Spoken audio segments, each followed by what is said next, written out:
ඔබට ඒ කාන්තයෙන් සුගතිය උපදින්න උපකාර වෙන කාරණා කීපයක් තියෙනවා. පළවෙනි දේ තමයි සද්ධාව.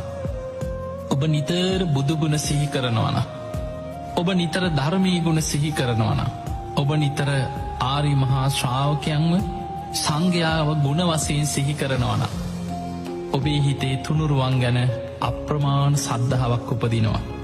එහෙම සද්ධාව ඉන්ද්‍රයක් හැටියට, බලධර්මයක් හැටියට, සීක බලයක් හැටියට දියුණු කරගත්ත කෙනා, ඒ කෙනා කවදක් කොතන කොයි මොහොතේ මැරුණත් ඒ සද්ධාවම බලවත් වෙලා ඔහු මරණින් මත්තේ සුගතිගාමී වෙනවා.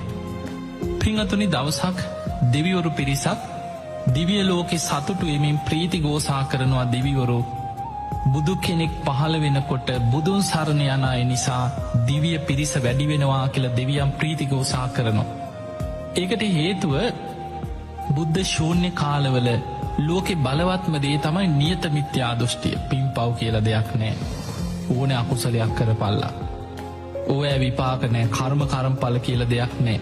ඔය වගේ අදහසක් ලෝකෙ මිත්‍යා දෘෂ්ටිය හැටියට පැතිරෙනවා. ඒ මිත්‍යා දෘෂ්ටිය පිහිටන කාලේ, බලවත් වෙන කාලේ ලෝකෙ බොහෝ පිරිස අකුසල් වලට ලැජ්ජාව බය නැති වෙනවා.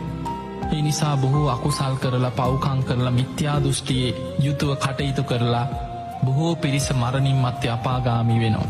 ඒ කාලවල, මිත්‍යා දෘෂ්ටිය බලවත් කාලවල, බුද්ධ ශූන්‍ය කාලවල දිවිය පිරිස අඩු වෙනවා කියලා. හැබැයි බුදුවරු පහළ වෙනකොට මිනිස්සු සද්ධාව ඇති කරගන්නවා, සිල් ගුණ දහම් රකින්නවා, දන් දෙනවා, පින් කරනවා, කර්මපල විශ්වාසය ඇති කරගන්නවා, මෙලෝ පරලෝ පිළිගන්නවා, පාපයට බය ලැජ්ජාව ඇති වෙනවා. ඒ තුළ බොහෝ පිරිස මරණින් මත්තේ සුගතිගාමී වෙනවා. ගාථාවකින් කියනවා ඒකේචි බුද්ධන් සරණං ගතාසේ.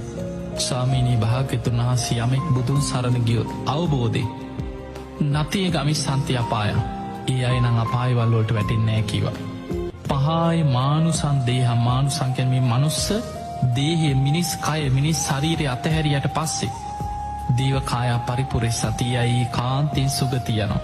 එතන පෙන්නන්නේ දිව්‍ය පිරිස වැඩි වෙනවා කියන බුදුන් සරණ යන අය නිසා. එතකොට අපිට පේනවා සුගතියක යන්නත් බලවත්ම දේ තමයි තුනුරුවන් ගැන සද්ධාව තියෙන්න ඕන.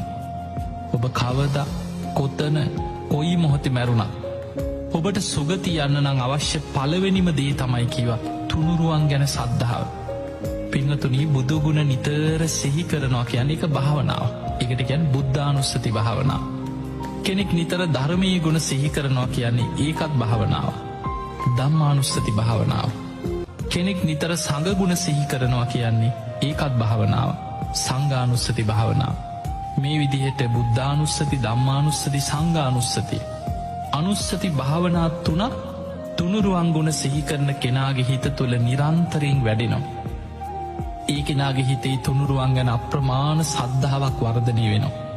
ඒ සද්ධාව මොහොට කාලයක් සද්ධාව දියුණු වෙන්න තමා තුළ ඉන්ද්‍රිය ධර්මයක් හැටියට බලවත් වෙනවා. අපි ඒකට ධර්මය කියන්නේ සද්ධා ඉන්ද්‍රිය. ඒ සද්ධාවම කාලයක් යනකොට තමා තුළ බල ධර්මයක් වෙනවා. සද්ධා බලං. ඊළඟට බුදුරජාණන් වහන්සේ කෙනෙක්ගේ බුද්ධ ශාසනය තුළ ශ්‍රාවකයෙක්ගේ ධනවත්කම මැන්නේ ඔහුගේ ඉඩකඩන් වලින්වත්, ඔහු පොරෝගෙන ඉන්න රත්තරම් බඩු වලින්වත්, ඔහුගේ දීපොළ යාන වාහන, ඒ රන්ත්‍රදී මුතුමැණි ගබඩාවල තිබ්බ සල්ලිවත් ඒවැන් නෙමේ කෙනෙක්ගේ සද්ධාව බුද්ධ ශාසනය තුළ මනින්. බුද්ධ ශාසනය තුළ බුදුරජාණන් වහන්සේ සත් ආර්ය ධනය කියලා මේ ආර්ය ශ්‍රාවකයාගේ ධනවත්කම පෙන්නනවා. ඒ අතර පළවෙනිම දේ තමයි සද්ධා ධන, සද්ධාව ධනය. ඒ සද්ධා ධනයෙන් කෙනෙක් පොහොසත් නම් ඒ කෙනා කවදා කොතන කොයි මොහොතේ ජීවිතය අහිමි වුණත් පිදන්නේ නෑ. මහපාරි වෙන්න පුළුවන්, සමහර වෙලාවට ගඟේ මුහුදේ ගිලිලා මැරෙන්න පුළුවන්, පස්කන්දකට යට වෙලා මැරෙන්න පුළුවන්.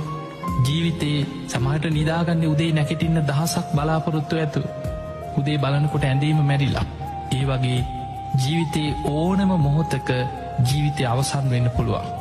හැබැයි ඒ ඕනම මොහොතක ඒ කෙනාට සුගතිය උපදින්න උපකාර වෙන පළවෙනිම දේ තමයි සද්ධාව.